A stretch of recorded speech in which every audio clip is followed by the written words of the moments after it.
मंगलवार को यूपी के हाथरस में भोला बाबा का सत्संग चल रहा था। अचानक से इस सत्संग में भगदड़ मच गई और भगदड़ मचने से लोग एक दूसरे पर गिरते चले गए और कुछ लोग नीचे दब गए, जिसकी वजह से 150 से ज्यादा लोगों की जान तक चली गई। हालांकि जान जाने वालों का आंकड़ा और भी ज्यादा बढ़ सकता है, जबकि 100 से ज्यादा लोग घायल बताए जा रहे हैं।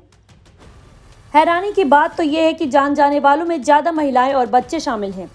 खबर यह भी है कि सिकंदर राव थाने के फुलवरिया में हो रहे इस सत्संग में सुरक्षा व्यवस्था के इंतजाम बिल्कुल भी नहीं थे।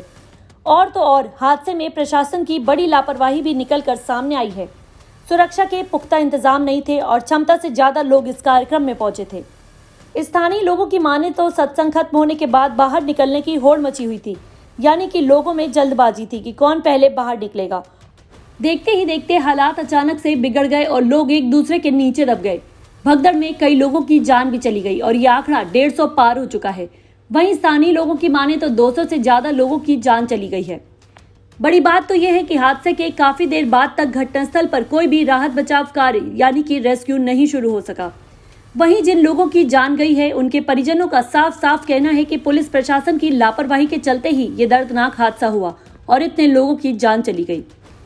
वहीं कई लोगों की माने तो रात से जाम लगा हुआ था। जैसे ही जाम पुलिस ने खुलवाया, इसी की वजह से भगदड़ मच गई। हाथरस हादसे के लिए जांच के लिए कमेटी का गठन किया गया है।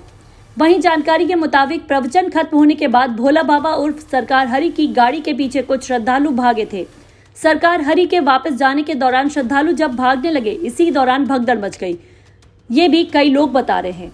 अब पीएम मोदी से लेकर सीएम योगी ने हादसे पर दुख जताया है और जांच के लिए आदेश भी जारी कर दिए हैं। लेकिन इस हादसे ने पूरे उत्तर प्रदेश के साथ साथ पूरे देश को हिलाकर रख दिया है। संसद तक में इस हादसे का जिक्र किया गया, लेकिन बड़ा सवाल यह है इतने लोगों को आने की इजाजत कैसे दी गई। अगर इतने लोग सत्संग में पहुंच रहे थे तो उनके रहने की वहां व्यवस्था चाक चौबंद क्यों नहीं थी। अगर व्यवस्था चाक चौबंद होती तो इतने लोग अपनी जान नहीं गंवाते। कहीं ना कहीं प्रशासन का इसमें पूरा दोष है।